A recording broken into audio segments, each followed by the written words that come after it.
Firefighters say they've contained a marsh fire on public lands in southeast Texas. They hope it will be completely out by tomorrow. Fox 4's Jennifer Gordy investigates what it takes to put out these fires as crews fight fire with fire.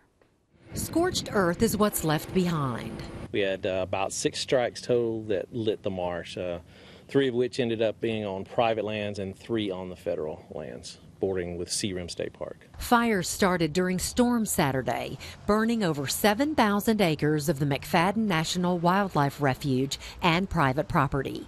Port Arthur police are monitoring the situation. Highway 87 was closed during the weekend after a 3-car pileup was blamed on poor visibility. The smoke was very thick this morning. It's cleared out since then. Wind has changed directions, apparently.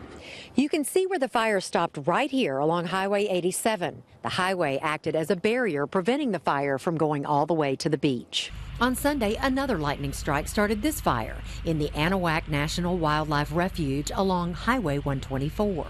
Firefighters from the U.S. Fish and Wildlife Service, the National Park Service, and the Texas Parks and Wildlife Service are dodging storms fighting these fires. As soon as those storms pop up, it shuts down our operations because, again, we have to provide for the public and the firefighter safety. They're out there in the grass. They're on machinery that's metal. We have people out there on airboats. So we pull them off and we ground the helicopter. The firefighting crews literally fight fire with fire. In the marsh, it's really hard with the vegetation, the amount of vegetation, to actually physically put it out.